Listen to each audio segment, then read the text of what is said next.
Indus valley ಟ್ರೀಟಿಯನ್ನು ನಾವೇನು ಅಮಾನತುಗೊಳಿಸಿದ್ವಿ ಆ ವಿಚಾರದಲ್ಲಿ ಈಗ ಕೇಳಿಕೊಳ್ತಾ ಇದೆ ಪಾಕಿಸ್ತಾನ, ದಯವಿಟ್ಟು ಮತ್ತೆ ಮರುಪರಿಶೀಲಿಸಿ ಅಂತ ಹೇಳಿ. ಭಾರತ ಮೊನ್ನೆ ಖಡಕ್ ಆಗಿನೇ ಪ್ರಧಾನಿಗಳು 2 ಬಾರಿ ಹೇಳಿದ್ದಾರೆ, ನಿಮ್ಮ ಜೊತೆಗೆ ಮಾತುಕತೆ ಇಲ್ಲ.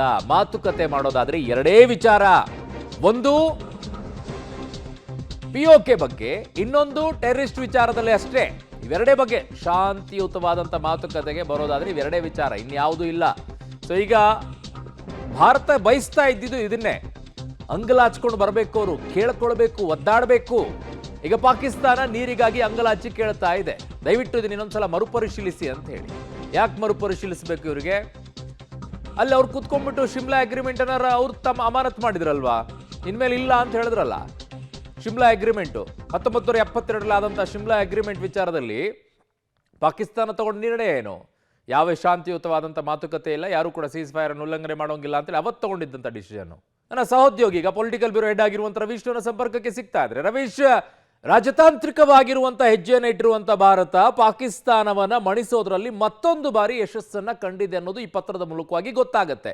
ಆದರೆ ಭಾರತ ಮೊನ್ನೆ ಪ್ರಧಾನಿಗಳೇ ಸ್ಪಷ್ಟವಾಗಿ ಹೇಳಿದ್ದಾರೆ, ಪಾಕಿಸ್ತಾನದ ಜೊತೆಗೆ ಮಾತುಕತೆ ಆದರೆ 2 ವಿಚಾರ, ಒಂದು ಭಯೋತ್ಪಾದನೆಯ ವಿಚಾರದಲ್ಲಿ, ಇನ್ನೊಂದು ಪಿಒಕೆ ವಿಚಾರದಲ್ಲಿ ಅಂತ ಹೇಳಿ. ಅಂದ್ರೆ ಮಂಡಿಯೂರಿ ಬಂದು ಕೇಳುವ ಪರಿಸ್ಥಿತಿಗೆ ಪಾಕಿಸ್ತಾನವನ್ನ ಭಾರತ ತರ್ತಾ ಇದೆಯಾ ಅಂತ?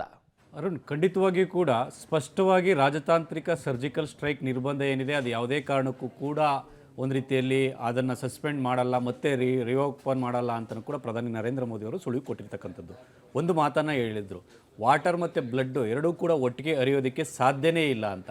ಇಂತಹ ಸನ್ನಿವೇಶದಲ್ಲಿ ಪಾಕಿಸ್ತಾನ ಈಗ ಒಂದು ರೀತಿಯಲ್ಲಿ ವಿಲವಿಲ್ಲ ಅಂತ ಒದ್ದಾಡ್ತಾ ಇದೆ. ಒಂದು ಸೇನಾ ದಾಳಿಯಿಂದ ತತ್ತರಿಸಿರ್ತಕ್ಕಂಥದ್ದು, ಜೊತೆಗೆ ಅಲ್ಲಿನ ವಾಯುನೆಲೆಗಳು ಕೂಡ ಒಂದು ರೀತಿಯಲ್ಲಿ ಉಡಿಸಾಗಿರ್ತಕ್ಕಂಥದ್ದು, ಇದರಿಂದ ಚೇತರಿಸಿಕೊಳ್ತಕ್ಕಂಥದ್ದು ಒಂದು.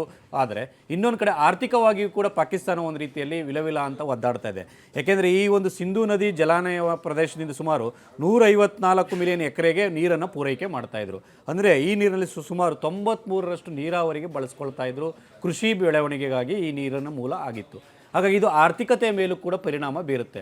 ಆ ಕಾರಣಗಳಿಗೋಸ್ಕರವಾಗಿ ಎಲ್ಲೋ ಒಂದು ಕಡೆ ಭಾರತ ಈಗ ಏನು ಒಪ್ಪಂದವನ್ನು ಅಮಾನತ್ನಲ್ಲಿಟ್ಟಿದೆ, ಇದು ಸ್ವಲ್ಪ ದಿನ ಇಟ್ಟು ಬಿಟ್ಬಿಡ್ಬೋದು ಅಂತ ಪಾಕಿಸ್ತಾನ ಅಂದ್ಕೊಂಡಿತ್ತು. ಆದರೆ ಅದನ್ನು ಭಾರತ ಮಾಡ್ತಾ ಇಲ್ಲ. ಯಾಕೆಂದರೆ ಆ ಒಪ್ಪಂದ ಅಮಾನತ್ತು ಏನಿದೆ ಅದು ಮುಂದುವರಿಯುತ್ತೆ ಅಂತ ಕೂಡ ಸ್ಪಷ್ಟವಾಗಿ ಹೇಳಿದ್ದಾರೆ. ಈಗ ಪಾಕ್ನ ಒಂದು ನೀರಾವರಿ ಸಚಿವ, ವಿದೇಶಾಂಗ ಸಚಿವಾಲಯಕ್ಕೆ ಪತ್ರ ಬರೆದಿದ್ದಾರೆ ಅಂತ ಹೇಳಲಾಗ್ತಾ ಇದೆ. ಅಂದರೆ ದಯಮಾಡಿ ನೀವು ಸಿಂಧೂ ನದಿ ಒಪ್ಪಂದವನ್ನು ಅಮಾನತ್ತು ನಿರ್ಧಾರ ಏನಿದೆ ಅದನ್ನ ಮರುಪರಿಶೀಲನೆ ಮಾಡಿ, ನಮಗೆ ನೀರನ್ನು ಬಿಡಬೇಕು ಅಂತ ಕೂಡ ಅಂಗಲಾಚಿ ಕೇಳ್ಕೊಂಡಿರ್ತಕ್ಕಂಥದ್ದು. ಹಾಗಾಗಿ ರಾಜತಾಂತ್ರಿಕ ವಿಚಾರದಲ್ಲಿ ಭಾರತ ಶೀಘ್ರದಲ್ಲೇ ಎಲ್ಲೋ ಒಂದು ಕಡೆ ನಿರ್ಧಾರವನ್ನು ತೆಗೆದುಕೊಳ್ಳೋದಕ್ಕೆ ಸಾಧ್ಯ ಇಲ್ಲ. ಹಾಗಾಗಿ ಮತ್ತಷ್ಟು ಯೋಚನೆ ಮಾಡಿ ಇದಕ್ಕೆ ನಿರ್ಧಾರಕ್ಕೆ ಬರಬೇಕಾಗುತ್ತೆ. ಹಾಗಾಗಿ ಮೋದಿಯವರ ರಿಯಾಕ್ಷನ್ ಯಾವ ರೀತಿ ಇರುತ್ತೆ ಕಾದು ನೋಡಬೇಕು. ಅರುಣ್. ಓಕೆ ರವೀಶ್, ನಿಮ್ಮೆಲ್ಲ ಮಾಹಿತಿಗೆ ಧನ್ಯವಾದಗಳು.